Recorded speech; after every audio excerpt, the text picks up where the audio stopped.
We are now going to examine a number of inflammatory conditions within the skin.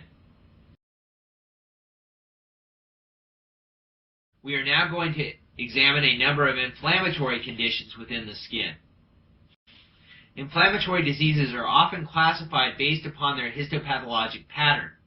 For example, perivascular dermatitis, spongiotic dermatitis, psoriasiform dermatitis, interface dermatitis, vesiculobullous dermatitis, folliculitis, or paniculitis are histologic patterns used to classify dermatologic ailments.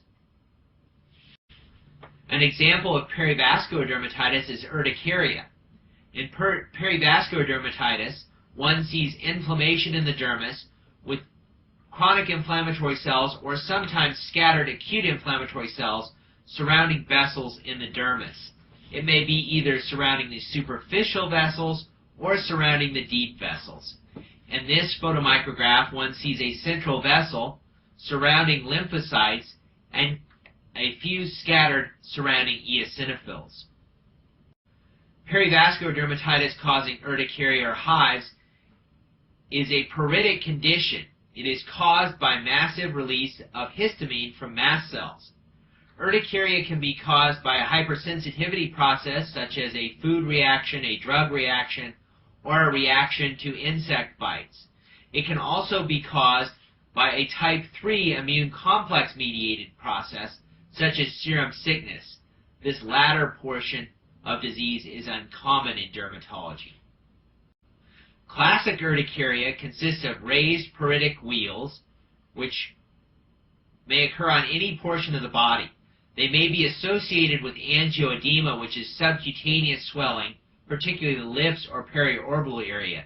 Angioedema often occurs on its own without any skin changes also. Urticaria is best treated with antihistamines, such as H1 receptor blockers. Spongiotic dermatitis, also referred to by the lay people as eczema, is inflammation of the skin with epidermal edema or spongiosis. Here in these photomicrographs, you can see that the keratinocytes of the epidermis are struggling to hold on to one another, and that is the definition of spongiosis. It is the edema that is pushing the keratinocytes apart. As we mentioned, dermatitis is a pruritic inflammatory condition. There are many conditions which appear identical under the microscope and consist of spongiotic dermatitis, including atopic dermatitis, allergic contact dermatitis, photosensitive dermatitis, and drug eruptions. Clinically, spongiotic dermatitis appears as an erythematous rash. When severe, vesicles may even form, and weeping is common. Chronic scratching of an acute dermatitis will transform it into a chronic dermatitis consisting of lichenification or thickening of the skin. Clinically, eczema is often superinfected or impetiginized due to scratching and manipulation of the lesions. Dermatitis is often treated with topical corticosteroids and non-steroidal inflammatory response modulators, including topical tacrolimus and topical pimecrolimus, represent new alternatives. Psoriasiform dermatitis has a prototype disease, psoriasis. Psoriasiform dermatitis and psoriasis consist of acanthosis or thickening of the epidermis with elongation and downward projections of the epidermal reedy ridges. There is often a thinned or absent granular layer in psoriasis, and perikeratotic debris is noted within the stratum corneum with neutrophil microabscesses. Psoriasis is thought to be a genetic disease with an environmental trigger. 1/3 of patients report a positive family history. Certain HLA types, including HLA-CW6, are strongly associated with psoriasis. Possible environmental triggers include trauma, a phenomenon called Kebnerization, infections, particularly streptococcal pharyngitis, and some medications, including lithium, beta blockers, and antimalarials. These are some examples of the clinical appearance of psoriasis. Note the sharply demarcated, salmon-colored, scaling plaques with silver scale. Psoriasis occurs in characteristic locations including the posterior scalp, the knees, the elbows, and the gluteal cleft. Pitted, thickened nails are common in some patients with psoriasis, but only 1/3 of patients complain of significant pruritus. This is important in distinguishing it from other conditions, such as eczema. There are several variations of psoriasis, including pustular psoriasis with sterile pustules within plaques, and psoriatic arthritis, consisting of an asymmetric arthritis involving either small or large joints or both. Psoriatic arthritis is particularly associated with the HLA type B27. Treatment of psoriasis includes topical corticosteroids, topical vitamin D derivatives such as calcipotriene, oral retinoids, methotrexate, or immunosuppressive agents. Lichen planus represents the quintessential interface dermatitis. In lichen planus, one sees a band-like infiltrate of lymphocytes along the dermoepidermal junction with significant destruction in this area. The etiology of lichen planus is not known with certainty. It is thought to be an idiopathic autoimmune condition. Sometimes it is associated with drugs, and sometimes it is called, in this situation, a lichenoid drug eruption. Antibiotics and antimalarials have been known to cause lichenoid drug eruptions resembling lichen planus. The pathogenesis is a T-cell mediated attack of keratinocytes, and with long-term lesions, there may be some increased risk of squamous cell carcinoma. The morphology of lichen planus is known as the P disease. It consists of pruritic purple polygonal papules coalescing into plaques. Here we see an example of those purple polygonal papules. Again, lichen planus is intensely itchy.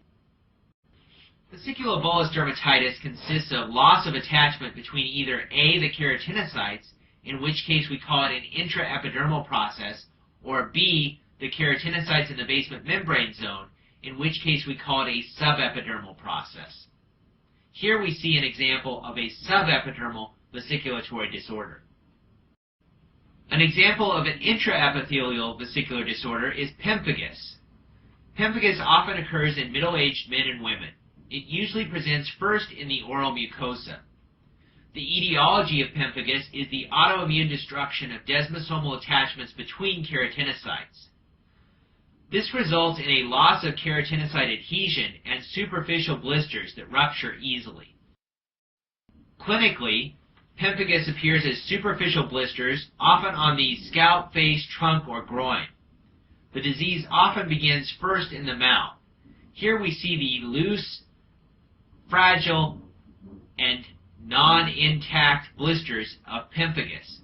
We also see a photomicrograph demonstrating the intraepidermal process caused by lack of cohesion of the keratinocytes.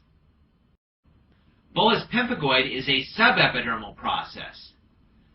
Bullous pemphigoid, in contrast to pemphigus, is often seen in elderly patients with significant comorbidities. The etiology of bullous pemphigoid is autoimmune destruction of the hemidesmosomes located along the basement membrane zone. This results in large, tense blisters that do not easily rupture. Here we see some pictures of bullous pemphigoid clinically, and we note the tense, fluid-filled blisters, which are difficult to rupture and are often present on physical examination. These tense blisters often develop on the thighs, the flexors, the axilla, and the lower abdomen. It is unusual to see bullous pemphigoid first in the mouth.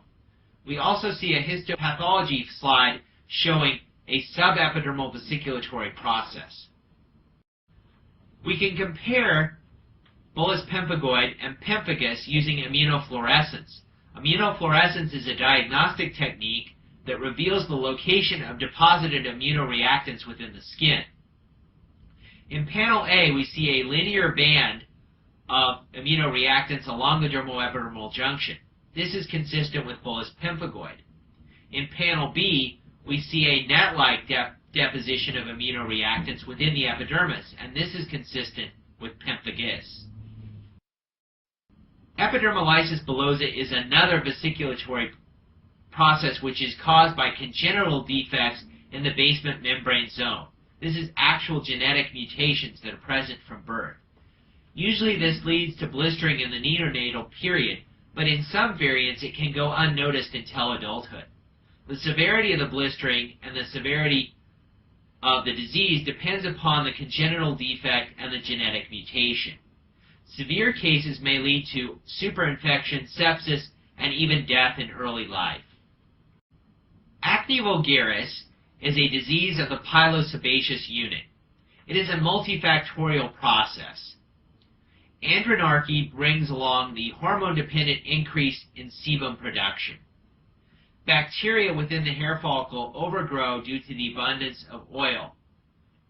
Comedones form as lipid and keratin accumulate in the mid-portion of the hair follicle, and bacteria are constantly converting this sebum into fatty acids that can also elicit an inflammatory response. Acne vulgaris clinically presents as either open comedones known as blackheads, closed comedones known as whiteheads, or pustules and nodules which form as the follicles rupture and inflame the surrounding dermis. Treatment of acne focuses on topical antiseptics such as benzoyl peroxide, which prevents comedones and decreases bacterial counts, oral antibiotics, particularly the anti-inflammatory properties of the tetracyclines and the erythromycin classes of medication, and finally, vitamin A derivatives such as retin-A or tretinoin, which prevents comedones and may also decrease inflammation. In very severe cases of acne, even oral vitamin A derivatives, such as Accutane or isotretinoin, may be used. A paniculitis is quite literally inflammation of the fat. There are a variety of forms of paniculitis, but the most common is erythema nodosum, a septal paniculitis that causes widening of the septa between lobules in the subcutaneous region of the skin. Here we see photomicrographs showing the greatly widened and inflamed septa between lobules within the subcutis.